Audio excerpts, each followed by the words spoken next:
পাবনা জেলা বিএনপির আহ্বায়ক হাবিবুর রহমান হাবিবের সমর্থকদের মাদক অস্ত্র ব্যবসা, চাঁদাবাজি ও সন্ত্রাসী কার্যক্রমে অতিষ্ঠ ঈশ্বরদী বিএনপির ও এর অঙ্গ সহযোগী সংগঠনের নেতাকর্মীরা বলে জানিয়েছেন ঈশ্বরদী উপজেলা স্বেচ্ছাসেবক দলের সাবেক সদস্য সচিব মেহেদী হাসান। রোববার দুপুরে পাবনার ঈশ্বরদী উপজেলার সলিমপুর ইউনিয়নের মানিকনগর এলাকায় সংবাদ সম্মেলন করে এসব অভিযোগ করেন ভুক্তভোগী নেতাকর্মীরা। শনিবার মানিকনগরের বিএনপি কার্যালয়ে গুলি ও ভাঙচুরের ঘটনাসহ জাকারিয়া পিন্টুর জনপ্রিয়তাকে ভয় পেয়ে তার নেতাকর্মীদের উপর অমানবিক নির্যাতন করার অভিযোগ করছেন তারা। সংবাদ সম্মেলনে উপস্থিত ছিলেন সলিমপুর ইউনিয়ন বিএনপির সাবেক সাংগঠনিক সম্পাদক আলমগীর হোসেন, ঈশ্বরদী পৌর যুবদলের সাবেক সভাপতি মোস্তফা নুরে আলম শ্যামল, ঈশ্বরদী পৌর স্বেচ্ছাসেবক দলের আহ্বায়ক মামুনুর রশিদ সহ আরও অনেকে।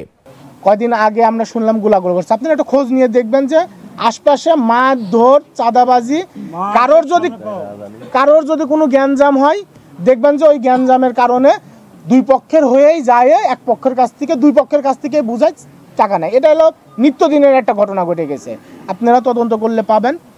তো বিগত দিনে আপনারা জানেন যে স্বেচ্ছাসেবক দলের শাহপুর ইউনিয়নের সভাপতি রাসেল পারভেজ, তার নামে একটা মামলা হয়েছে, মার্ডার মামলা করা হয়েছে। সেখানেও আপনার এই সুমন ভাইদের ব্যাচ এবং আপনার আমেরিকান সুমন ভাই এবং আপনার হাবিব ভাইয়ের গ্রুপ, এই দুই গ্রুপের গ্যাঞ্জামে একজন মৃত্যুবরণ করেন। সে জায়গাতেও আমাদের এই সেম পলাশের মতো ঘটনা ঘটায়। ওটা হলো হাসান ভাই, আমাদের হাবিব ভাই, পাবনা জেলা বিএনপির আহ্বায়ক হাবিব ভাইয়ের ওয়ার্ড, ওটা সলিমপুর ইউনিয়নের 2 নম্বর ওয়ার্ড, শাহপুর ইউনিয়নের 2 নম্বর ওয়ার্ড। সেই 2 নম্বর ওয়ার্ডে সে আমাদের পিন্টু ভাই রাজনীতি করে। 2 নম্বর ওয়ার্ডে পিন্টু গ্রুপ রাখা যাবে না। সে জোর করে থানাকে প্রেশার কেট করে 5 তারিখের পর 10-15 তারিখের ভিতরে 10-15 আগস্টেই তারা হলে একটা জোর করে রাসেলের নামে মামলা দিল। আপনারা তদন্ত নিয়ে দেখেন। পরবর্তীতে ওরা যখন হাবিব ভাই ওই গ্রুপটা যখন দেখলো যে আপনার যে নেতার রাজনীতি করি ওই নেতাই রাজনীতিতে এই স্বার্থের কারণে টাকার বিনিময়ে মামলায় ঢুকায়, তারা বের হয়ে হাবিব ভাই থেকে বের হয়ে চলে আসছে। তো এই যে হাবিব ভাইয়ের রাজনীতি কিংবা হাবিব ভাইয়ের গ্রুপের যে নোংরা রাজনীতি, এই রাজনীতি তো আসলে কোনো সমাজকে প্রতিষ্ঠিত করতে পারবে না। আপনারা দেখবেন যে হাবিব ভাই টক শোতে কি বলেছে, যে বিএনপির কর্মীরা মানুষকে জীবিত যাতে দেবে না ধানের শীষে ভোট না দিলে।